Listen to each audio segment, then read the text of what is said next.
Hello everyone and welcome back to day 7 of Mermay. And once again, I just want to thank you all for stopping by and checking out these videos. It is so appreciated. You guys are so amazing, and it's just nice hearing from you all when you decide to comment and everything.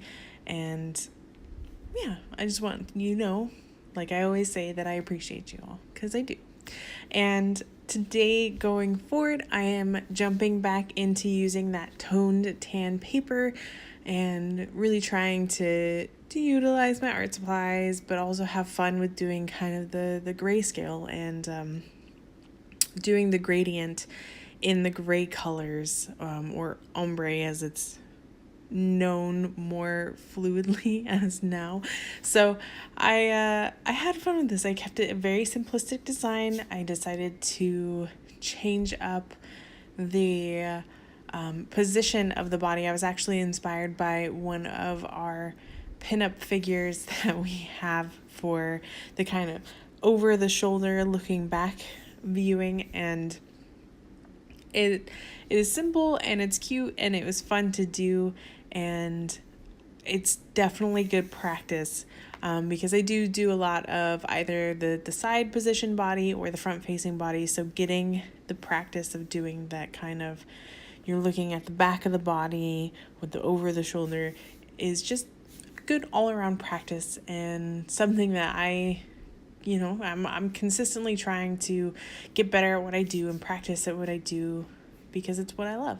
And it's something that I very much so and enjoy doing in my spare time or in my time. And hopefully, it's something that I can continue to make a habit. So yeah.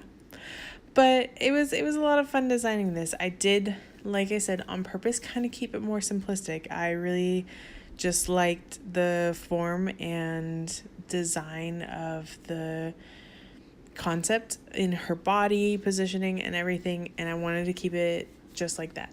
And I did add like little dots all around her just for the heck of it, but really I like the simplicity of just her, nothing else, and keeping the really flowy hair this time around.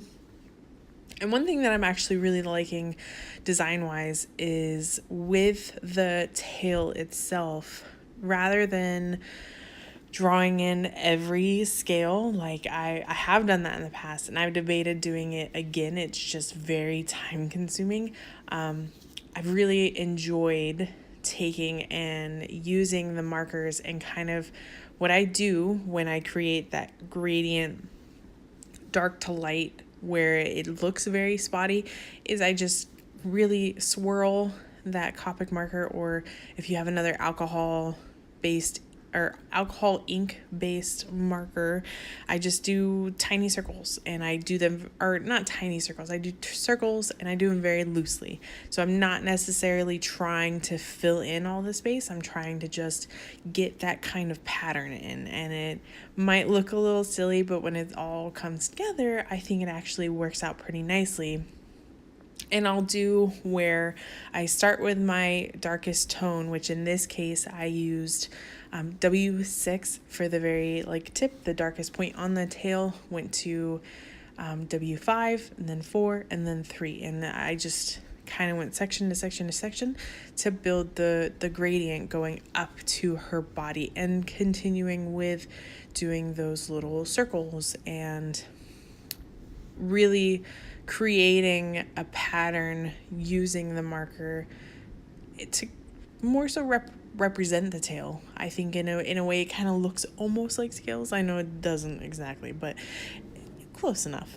For what I was trying to go for, I actually really like the way that it's turning out. So I've been having fun with that.